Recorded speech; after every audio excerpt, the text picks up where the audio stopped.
morning and welcome to Retirement Tax Matters. I'm here with Adam Reed and Garrett Crawford. Good to be here. We're ready to tackle a new topic for you today.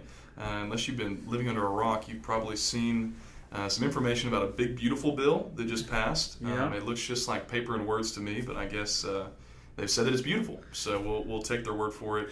And we want to kind of dig into kind of what some of that information being brought to us. I know there's been a lot of conversation around no tax on Social Security, and really wanted to pick your brain this morning, Garrett, on what is really in the bill and how it could affect either clients or people preparing for retirement, people already in retirement. Maybe you could bring some clarity into what the bill actually did for people thinking about Social Security or on Social Security. Well, sure. Well, we were talking, I guess, this week that we didn't decide to start a Retirement Tax Matters podcast because a giant tax law was being passed in Congress, but I would call this like fire by baptism. We're going to hop right into this, and there's a lot to talk about. So I think initially we talked about like we were going to do this. We had some kind of generic things that we were going to start off with, but it's looking like probably the next quite a few episodes will just be diving deeper into each one of these new tax issues that retirees are going to come across. And I think Social Security and some of those updates in the big beautiful bill is probably a great place to start, because even when it came out, I guess the drafts were starting to appear a couple days before July 4th. It was signed into law on the 4th. And I think probably the thing that stuck out to me most is probably what we're talking about today, because there's going to be a lot of our clients, a lot of retirees, where this is going to be a big issue and probably save them some tax dollars. So why don't we start there, and let's just talk about kind of some of the context around the big beautiful bill and Social Security. And I know during the election process, one of President Trump's messages that he was putting out was no taxes on Social Security, no taxes on tips, and no taxes on overtime. And since I had heard those, kind of campaign promises, campaign goals, I was almost incredulous a little bit that all three of those could be in the bill, because those are all three very expensive things to put in a tax law bill. And what we saw is he did check those boxes for the overtime and the taxes on tips, but the Social Security one, even as of a couple of days ago, as I've been reading about it, I think there's some additional clarity that we can bring to the table that wasn't even readily apparent to me. And so when we came across the campaign trail, we talked about no taxes on tip or no taxes on Social Security. There is something called a Senior Deduction that was added in the big beautiful bill. It's a $6,000 deduction for those over age 65. And I think probably everybody that would listen to this, if you're on Social Security or close, you probably got that email. I had quite a few email sent to me from clients from the Social Security Administration. I think that'll kind of be a marker in a lot of people's minds when this bill passed. And it said that 90% of Social Security beneficiaries would not be paying taxes on their benefits. And so that's pretty cool. But in the details, if we go a little bit deeper, there actually was not any change in the way that Social Security benefits are taxed. Instead, what has happened is that there's been a deduction that you can take on your tax return if you're older than 65. And it has nothing to do with whether you were on Social Security or off Social Security. And so if you're 65, maybe you're waiting until 70 to start Social Security, you can take advantage of that Social Security deduction.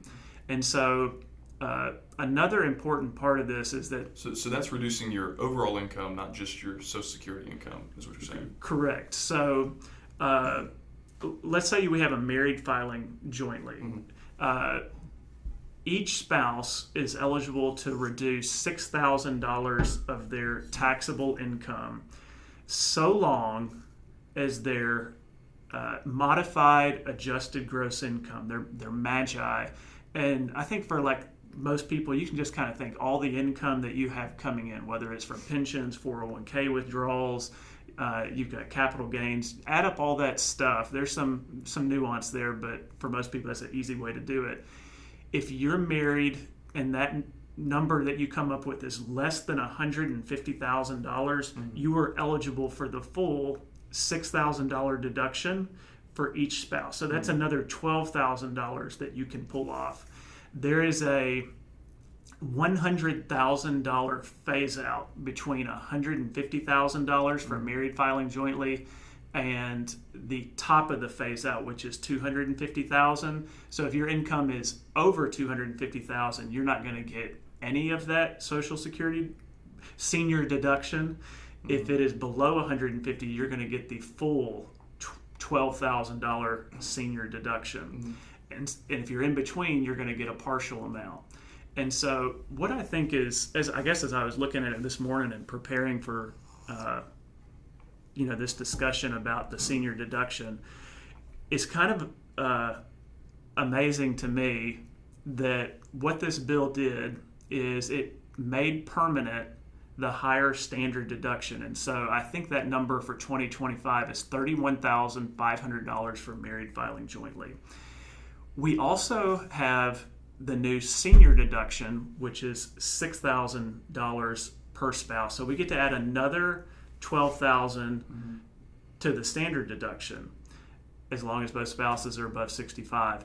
And then on top of that, I don't know if you're into your taxes, maybe you recognize this, but there's also another senior deduction if you're over age 65, and that's going to be $1,600 for 2025. And so I did my math here this morning, and if we add all that up for a married filing jointly, both over age 65, whose modified adjusted gross income is less than $150,000, we add up all that, and that's $46,700 that you get to reduce from your ordinary income. And so I think a lot of people are going to see a bigger tax refund at the end of the year. You're not going to pay as much in, and I would say that's a big win for people that are seniors. Yeah. And so with that as well, that's also affecting your income. So things like Roth conversions could be more opportunity for things like that. And is that correct? And I think I'm going to toot this horn a lot through this series about the big beautiful bill, because almost every plan that I've looked at, it's been interesting. In the past, I've always focused on kind of a marginal rate, 12%, 22%. That's a big gap, and I think I'm going to see a lot more of these senior deductions, people entering the phase-out areas of $150,000 to $250,000. We'll talk about this in a future series, but there's a new charitable deduction for people that are taking a standard deduction. They can actually do some gifts to charity, which is going to be really important for almost everybody, that you'll have even more tax savings. But what it's doing is, when you combine it with the historically low tax brackets, some of the handouts the government is giving as far as less taxes on income, senior deductions, taxes are really at like kind of historically low levels for seniors. But there's a catch. Every time we consider a Roth conversion, it's going to take away some of those Social Security deduction or senior deduction benefits. And I think there's going to be a tension there that people don't want to give up that deduction. But the more I look at it, the more I think we've got to retrain our brain that taxes are at their lowest point ever, or they're at their historically lowest point ever.